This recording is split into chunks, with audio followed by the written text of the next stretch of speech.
palavra de Deus para nós hoje está em Mateus capítulo 26.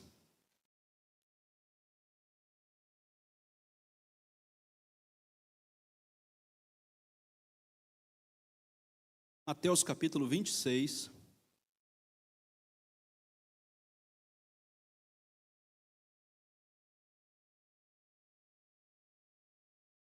Começando com o verso de número 36 ao verso 46.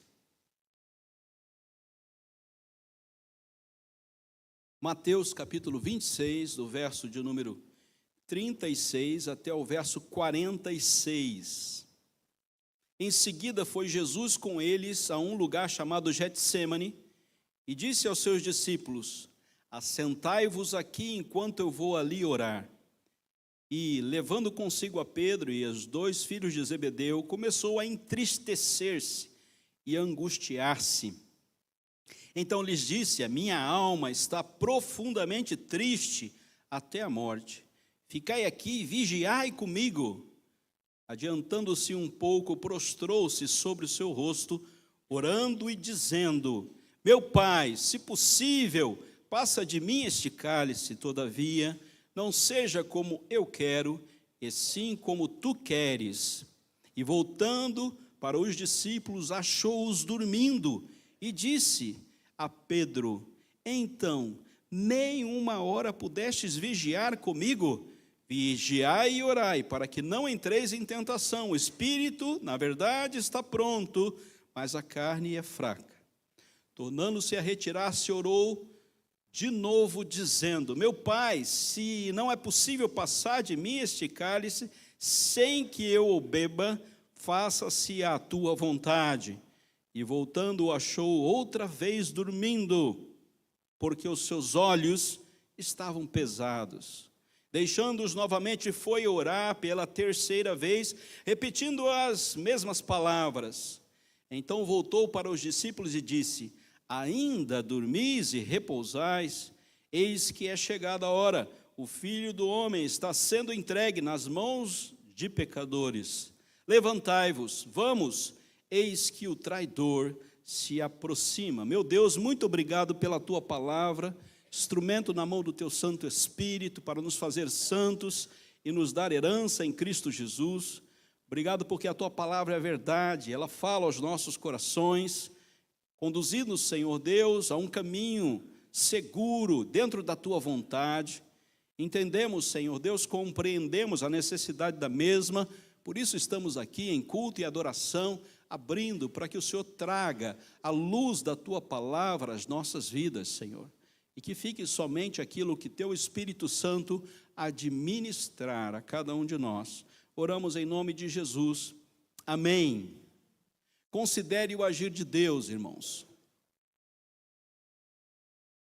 Nós vivemos uma vida em Cristo Jesus e você deve considerar o agir de Deus. Deus está agindo em nossa história. Deus está agindo na sua vida. E a cada momento, 24 horas por dia, todos os dias da sua vida, Deus está agindo na sua vida. Eu não estou falando na vida da igreja, e nem falando na vida do mundo. Eu estou falando, Deus está agindo na sua vida.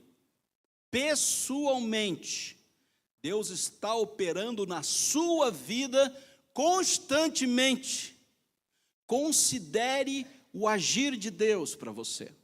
Considere. A igreja é uma bênção, é maravilhoso, a comunhão dos santos, que bênção, que bênção. Mas a cena aqui não vai nos levar nessa direção.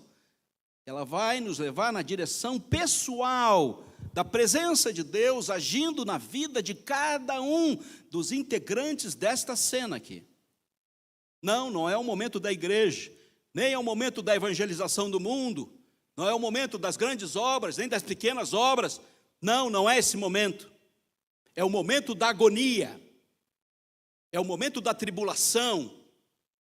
Não é o momento maravilhoso que todos nós aguardamos, onde todos nós adentraremos a eternidade. Não é esse momento. Considere o agir de Deus na sua vida. E a cena nos chama a esta atenção, a esse cuidado. É uma cena de oração, onde nós falamos com Deus e Deus fala conosco. É uma cena de submissão, onde Jesus pessoalmente intima os seus discípulos para caminhar juntamente com eles. E é uma cena de sacrifício. É uma cena que nós não gostamos, ou esta palavra não é bem-vinda ao nosso vocabulário. Portanto, Jesus diz: venha comigo para a agonia do Getsêmani. E ele chama os seus discípulos mais chegados: venha comigo para o Getsêmani. Vamos caminhar nessa direção, o lugar da agonia. Vocês virão comigo. E Jesus Cristo convoca os seus discípulos amados a estar nesse local. Esse local é conhecido como Getsêmani, o local da agonia. É como uma prensa apertando a azeitona para que dela saia azeite. É o local do esmagamento. E Jesus diz: venha comigo, vamos juntos para esse local. E ele leva os seus discípulos a uma presença de Deus através de uma caminhada de oração. E eu trago esse texto hoje aos irmãos porque antes e depois da Santa Ceia a cena se propõe. Então a Santa Ceia está exatamente no meio dessas circunstâncias. É esta mesa aqui, é a mesma mesa, mas é a última que Jesus vai providenciar para estar com seus discípulos. Ele chama-os à oração, à pedagogia da oração de Jesus. Ele vai ensinar alguma coisa muito importante para aqueles que estão com eles e para a sua igreja.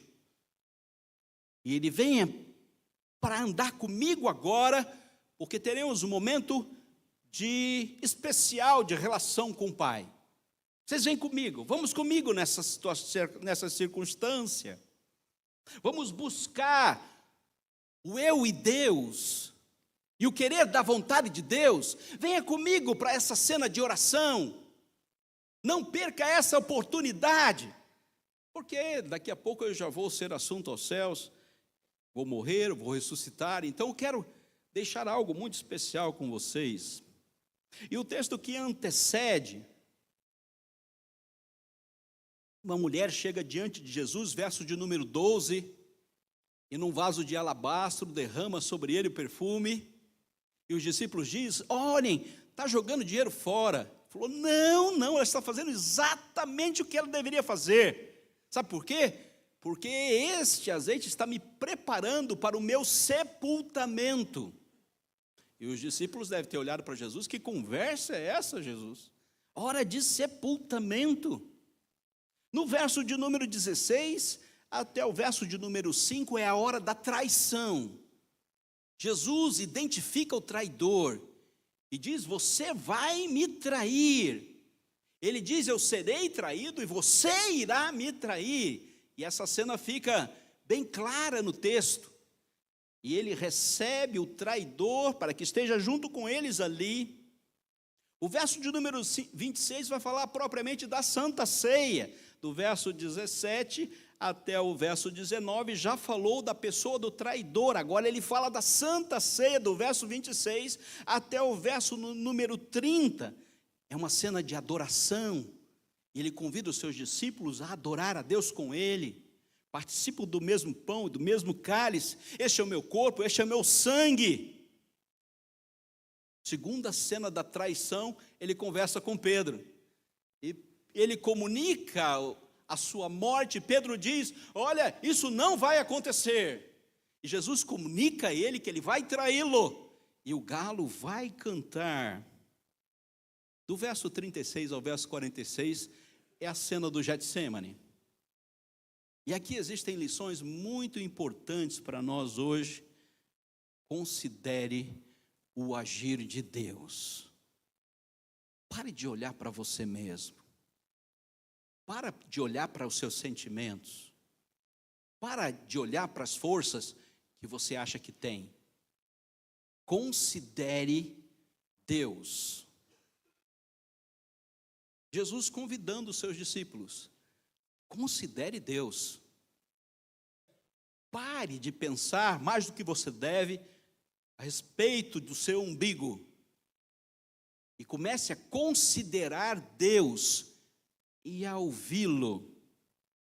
Portanto, ele convida a oração.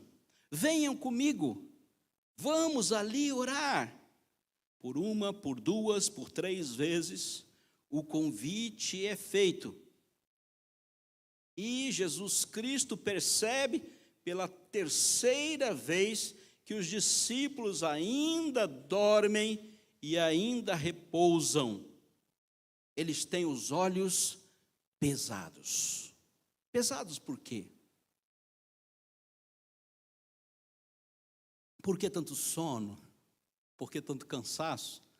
Os médicos aqui talvez possam me ajudar. Existem muitas teorias e muitas doenças que levam a isso, mas a cena não está apontando nem para a doença de nenhum deles e nem para nenhuma condição física, mas pela presença da cena. E o cansaço, e os olhos pesados, e o sono, e o repouso, é consequentemente a razão da sua existência estar mais ligada ao agir do homem do que o agir de Deus. Estão mais preocupados com o que Jesus pode fazer, sendo ele o Messias, e as glórias que vão receber, se Jesus assim o fizer, do que propriamente com o agir de Deus. O que Jesus vai fazer grandiosamente conosco? Quem vai sentar à direita? Quem vai sentar à esquerda? Como será essa grande festa? Mamãe já pediu para eu sentar do lado dele e eu ficar bem juntinho dele na sua glória. E os homens estão tão preocupados com o que vai acontecer com o seu brilho, que esquecem de considerar a Deus em primeiro lugar. Então vamos rapidamente, queridos, caminhar aqui em oração. Considere o agir de Deus numa vida de oração. Em primeiro lugar, no sofrimento. Verso de número 37.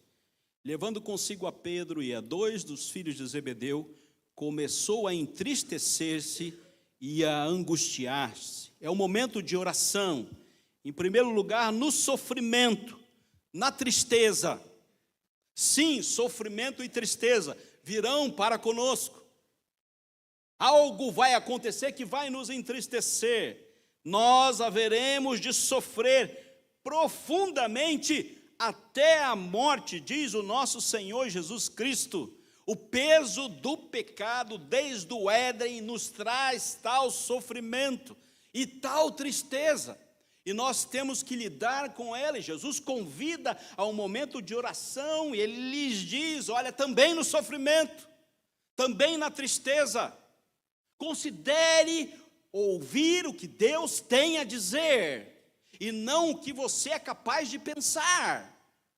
Se firme naquilo que Deus tem a dizer, e o peso do pecado dá a nós uma ensimesmação, e nós começamos a olhar para nós, esquecemos de olhar para Deus. E essa não é uma hora de você olhar para você, é uma hora de você olhar para Deus e ouvi-lo e saber o que Ele tem a dizer. Satanás está cegando o nosso entendimento e perdemos a dimensão da presença de Deus, porque Deus nos dá o devido aperfeiçoamento dentro do sofrimento e dentro das tristezas. Mas Deus, eu não quero o sofrimento, eu não quero a tristeza, eu quero me aperfeiçoar, mas só com glórias. Eu quero fazer bons cursinhos de teologia e ver bons filmes e bons pregadores e assistir belos cultos, mas sofrimento e tristeza eu não quero. Essa é a teologia da época. Eu quero brilho, eu não quero sofrimento. Eu quero festa, eu não quero morte. Eu quero saúde, eu não quero debilidade.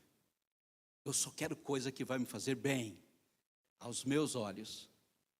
E eu não considero Deus. Segundo lugar, nós estamos em oração, estamos no Getsemane, no local da agonia. Considere Deus na tentação, verso de número 41. E voltando para os discípulos, achou-os dormindo, e disse-lhe Pedro: então, nem uma hora pudesse vigiar comigo? Vigiai e orai, para que não entreis em tentação. O espírito, na verdade, está pronto, mas a carne é fraca. Nem uma hora conseguimos orar. Não conseguimos ficar um tempo na presença de Deus, adorando, glorificando e exaltando. Não conseguimos deixar a nossa naturalidade e caminharmos em direção à nossa espiritualidade. Queremos só a realidade, queremos só o material, queremos só a cura, queremos o milagre, mas eu não quero estar na presença de Deus. Isso me cansa, isso me desanima, isso me faz pensar que eu estou falando comigo mesmo, e eu perco a dimensão da sobrenaturalidade. Não, eu sou um crente pé no chão. Não tem essa história de falar com Deus, não. Eu me resolvo. Nós vamos novamente em direção a Adão e a Eva e ao seu pecado. Queremos nos resolver por nós mesmos. Qual é a tentação?